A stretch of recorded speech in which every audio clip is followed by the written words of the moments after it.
Good afternoon mga kaibigan. Welcome to my channel. Ayan.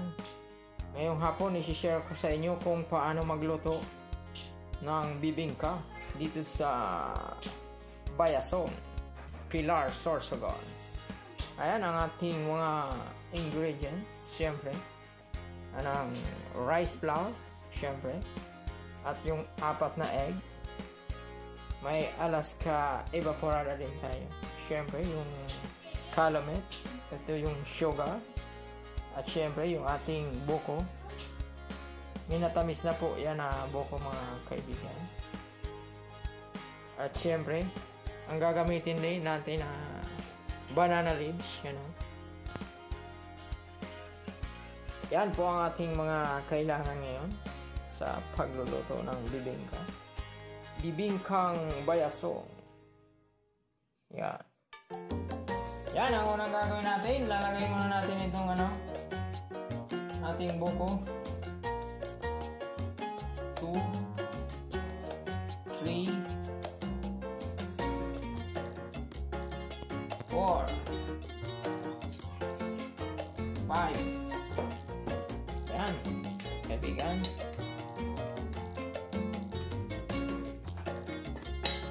Siyempre, maglalagay na rin tayo ng ating arena.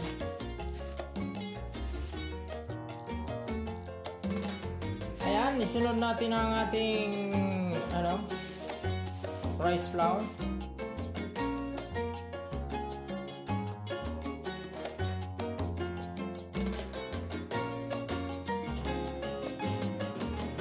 One,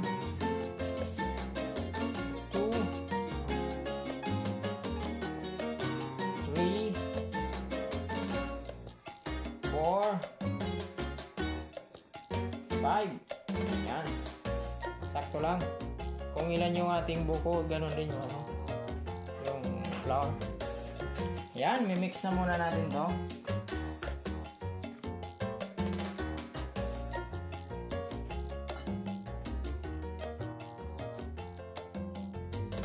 Ayan, maglalagay din tayo ng sugar. Lagay na natin. Para ma-mix.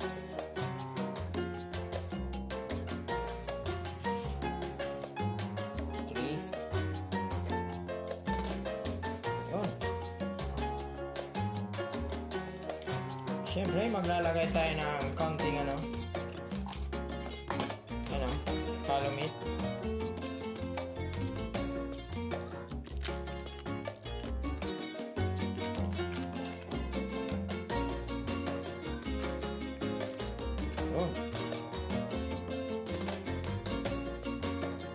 Tapos, mix na natin ulit.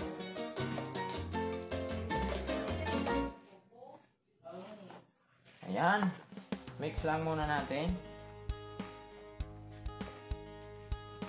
Katapos, maglagay tayo ng kaunting tubig.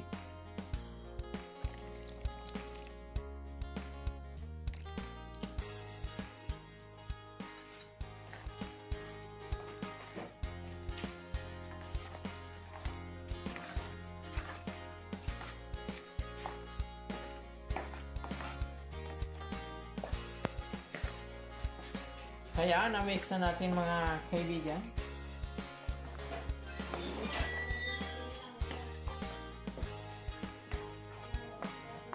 Yun.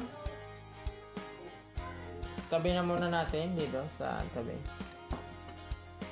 Sunod natin itong egg. Yan.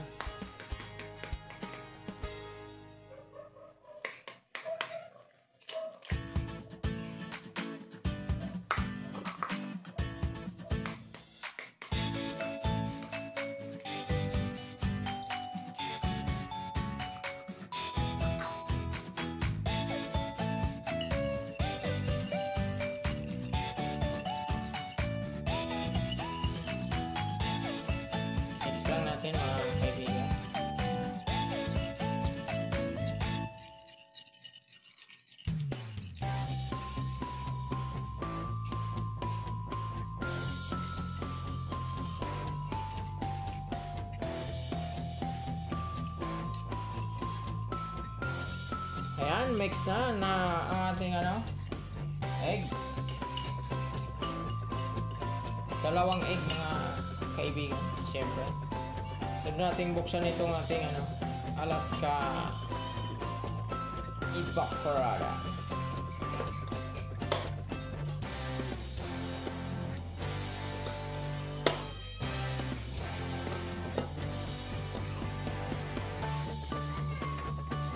Ayan, lagay natin dito sa ating itlog.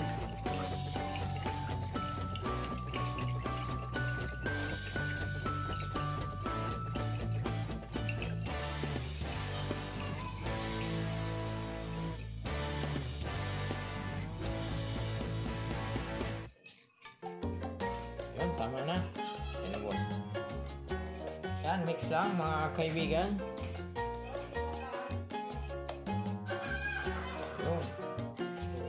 Tapos lagay na natin sa ating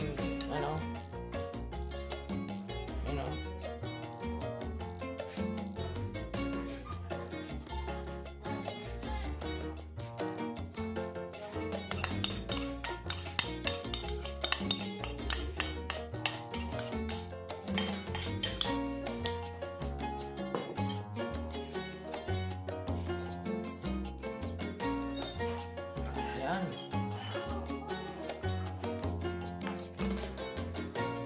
Mix na natin mga kaibigan.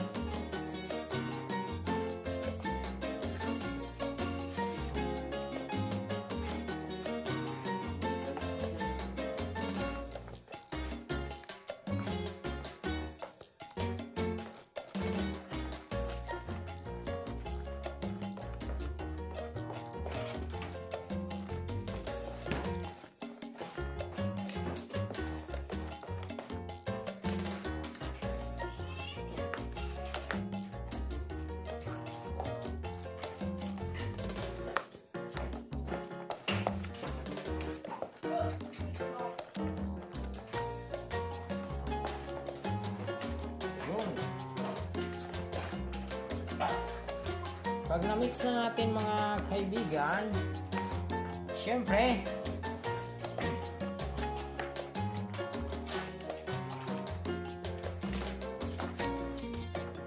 siguraduhin nakahalo lahat ng ingredients.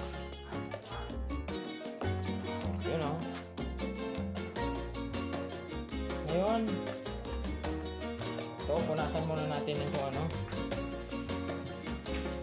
dahon ng saging.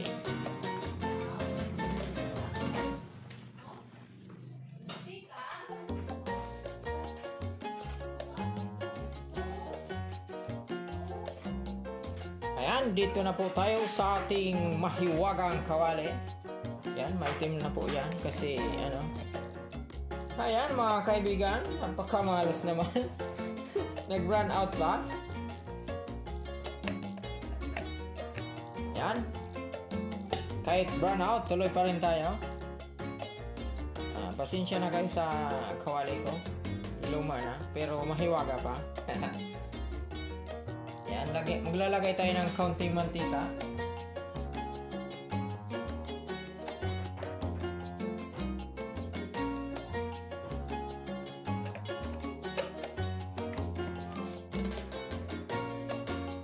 Paikot-ikutin lang natin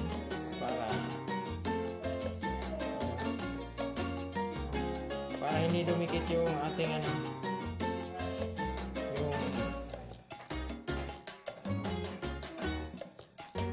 ayan, tapos na tayo. Na yung ating cooking oil. Siyempre, lalagay na natin itong dahon ng saging. Yan.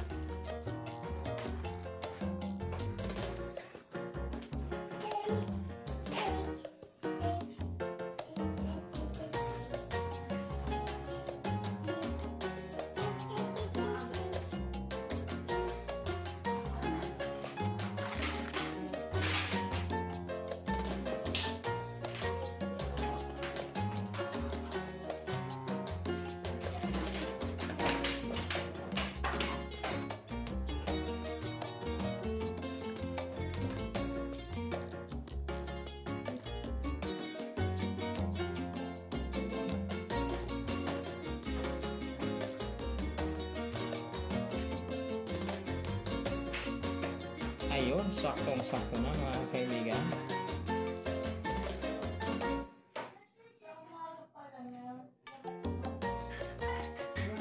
Ilalagay na natin ang ating ano.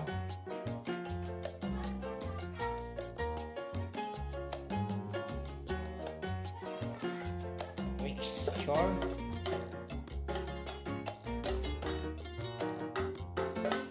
Dito na tayo. Salang na natin.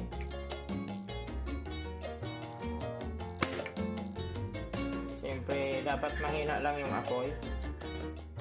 Yan. Hintay na lang natin kumulo. Yan po ang sinaunang pagluluto ng bibingka. Ayan. Sa wakas, nagkailaw din.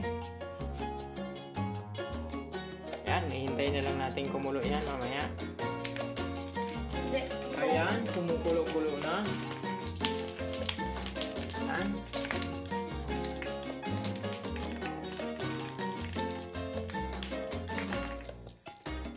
Ayan, lagyan natin ang design. Optional to mga kaibigan. Pwede rin, walang design. Ayan.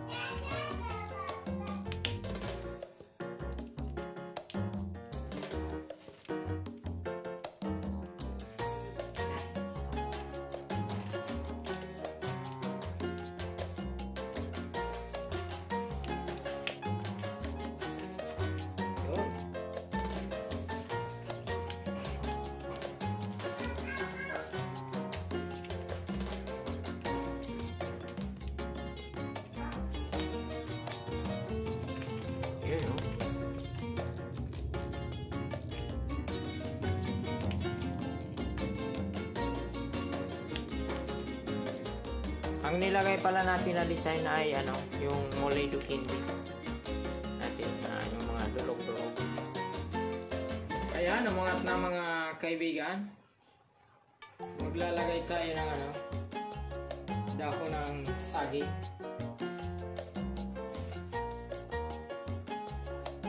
Ayan. Lagay natin.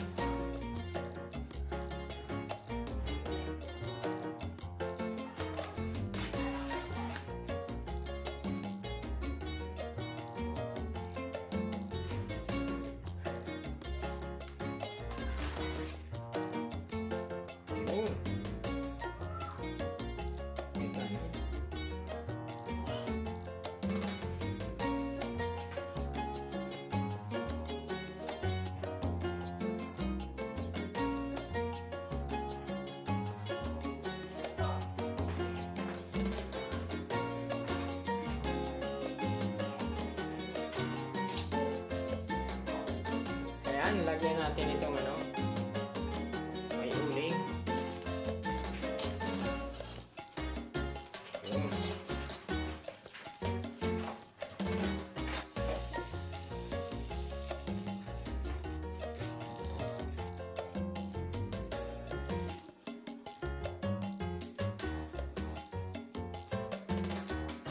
Mamaya-maya titingnan natin kung luto na. Mukhang luto na ang ating bibingka. Tingnan na natin mga kaibigan. Yun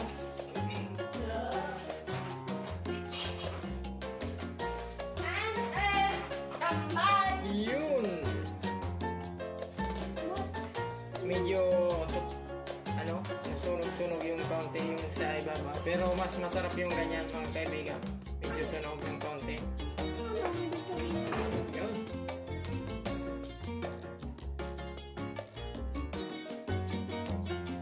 Ayan, tingnan natin kung luto na. Pizza.